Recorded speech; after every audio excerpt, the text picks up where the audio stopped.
Hey, good morning. It's David. Happy weekend.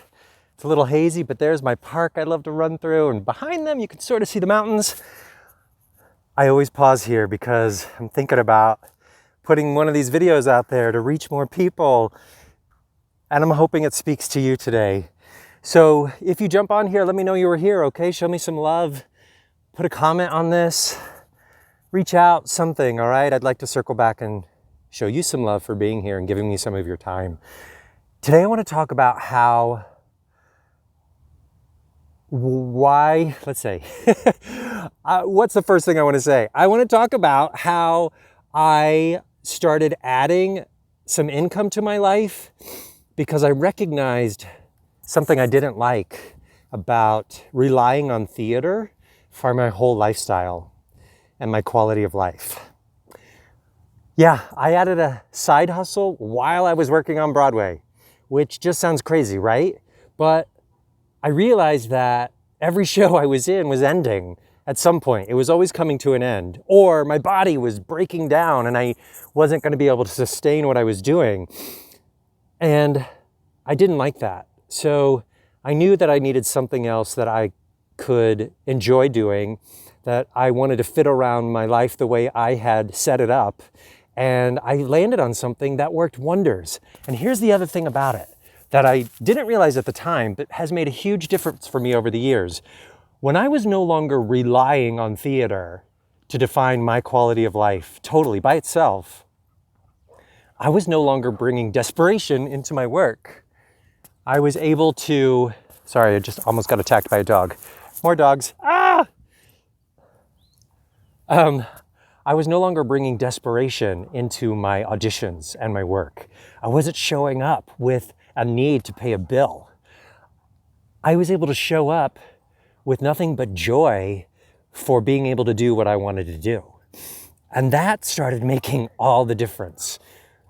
When I was relying completely on my art in order to support my quality of life, there was too much pressure on the business and on other people's opinions about me, and auditions that I did or didn't get, and jobs that I did or didn't get, and opportunities that I did or didn't get in the theater.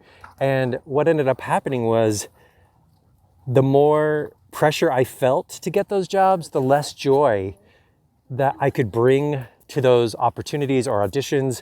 And so I started getting fewer and fewer jobs. And it's ended up being this sort of self-perpetuating cycle where I just kept missing out on work opportunities because I was just existing in this place of desperation. I know I'm kind of going around and around here, but here's the deal. What I landed on helped take that away. It's supporting me. It's helping to support me now so that I can bring joy and love to my art instead of desperation. Can you imagine what that might feel like? If you could do what you love to do simply because you love to do it, not because it was paying your bills. Wrap your brain around that just for a moment. Then, if you're intrigued, if you would love to know what that feeling is like, reach out to me directly, okay? Let's connect. Or raise your hand in an emoji down below this video, and I'll connect with you privately. I'd like to bring you into this group that I have where I'm helping theater artists and other kinds of entertainment artists to take the desperation out of their careers and also still have a positive impact in the world so that they aren't killing their soul doing something that they hate to do to pay the bills so that they can get a chance to do the thing they love. It's just making space for more love of life in their lives. All right? So you can get in that group, you can look around, and then you can exit the group if it's not for you, or you can hang out and learn some more. It doesn't matter to me. I'm just looking for the people who want to get the most out of life and take advantage of this intermission we're in right now, this pause. It's temporary, but we don't know for how long it's temporary. And imagine if you used this intermission right now to start working with me, being on my team, teaming up with me, so that by the time the intermission is over, by the time this pause is over, you're able to go back to your art supported with nothing but gratitude and love showing up to do the thing you love to do. So I hope this reaches you and your heart today. I'm certainly talking from my heart, and I would love to connect with you if this speaks to you. Have a great day. Bye.